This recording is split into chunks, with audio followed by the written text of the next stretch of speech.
everyone. Welcome back to my channel. My name is Emily, and here on my channel, we talk about a whole bunch of things: movies, and music, and RuPaul's Drag Race, and Survivor, and everything. And today, I am going to do the two or three parts, I think. Natalia Grace.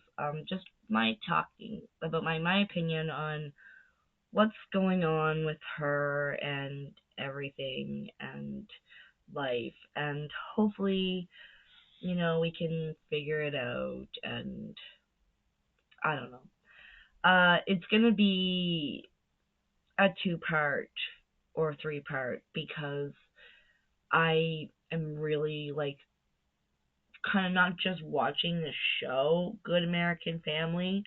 I'm also watching like the documentary about the curious case of Natalia Grace. I'm also watching one of my favorite YouTube, well, rewatching like how I figured out about her, learned about her, my Stephanie Harlow's videos, and I'm also watching uh psychologist videos about her. Uh, is it Psychology in Seattle? I think is his channel. He's really great. I really like his insight. He's a family therapist, so I just I like him. Uh, okay, so I just wanted to let you know that I'm not just watching the show.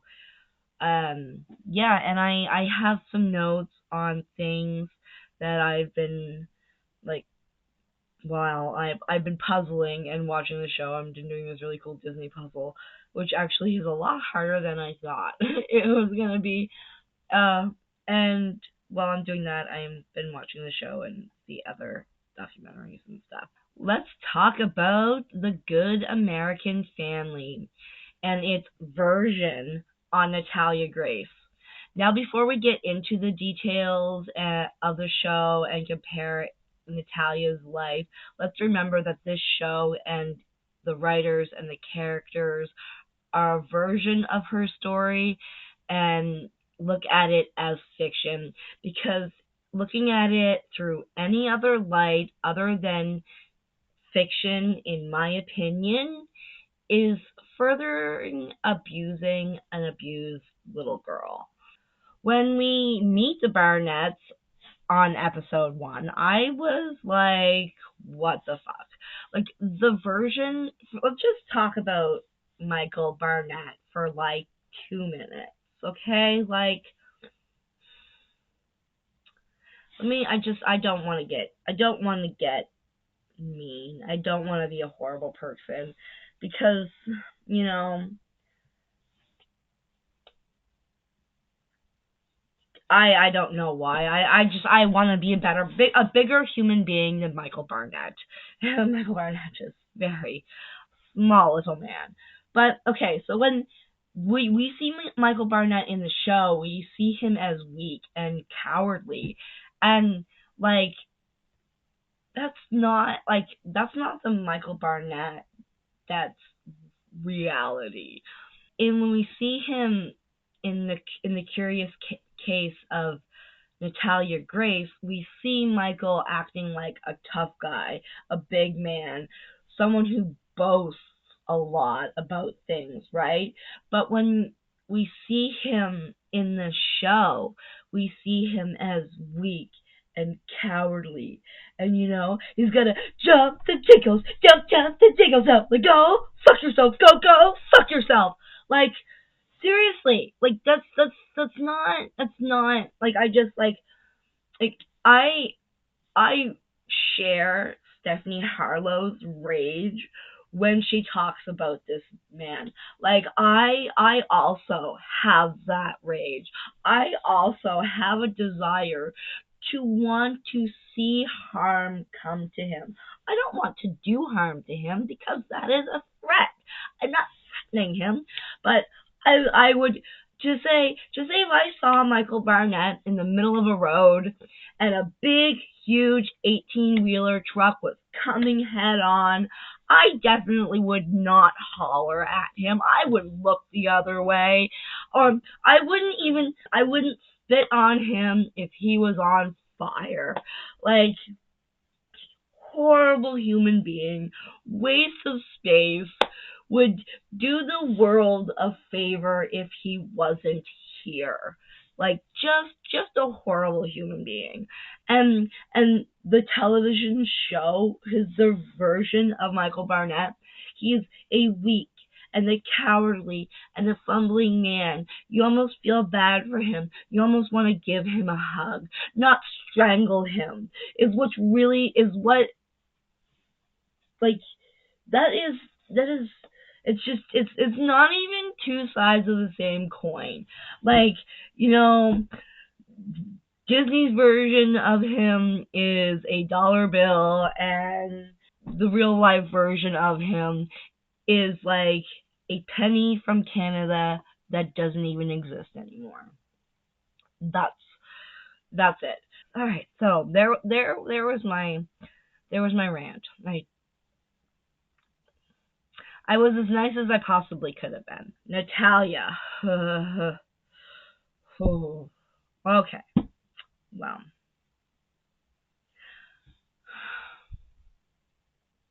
I have to say that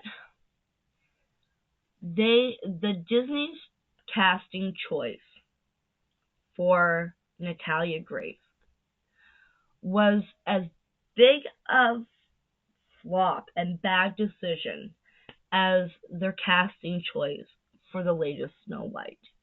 Like, seriously, this person should have never had this role.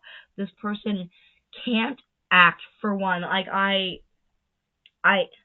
maybe, I don't know, maybe they should get their start on a soap opera because they're acting kind of along the lines of really bad soap operas. Like, really bad. And the fact that this poor kid, Imogen Faith Reed, that's her name, I think. Like, yeah, I wrote it down here. Yep. Um, yeah, didn't actually stated that they didn't do research on Natalia. Like, why wouldn't you do research on her? Why wouldn't you read about her or watch anything? There is a million of 5-minute clips that you could have done to get some sort of idea other than what you were told. Like, for God's sakes, like, even Johnny Depp lived with Hunter S. Thompson. But, like, again, I'm comparing, like, gold Johnny Depp to shit you scrape off of the bottom of your shoe. Like, you know, just utter crap. Disney told, like, the first, I'm only on for at first four episodes right now. And it says that Disney wrote the first 3 episodes in the parents' eyes, and then the rest is kind of told through Natalia Grace's eyes. But really, from what I see, it's not even told through her eyes. All told through Michael's eyes. And a major what the fuck that I didn't realize until I went back and started watching, like, Stephanie's video is that the Barnetts say that the adoption place was sketchy. In the show, it says that the adoption place was sketchy. It shows, like, a sketchy kind of, like, whatever. The agency the adoption agency has been an incredible business in Hollywood, Florida for over 20 years. So,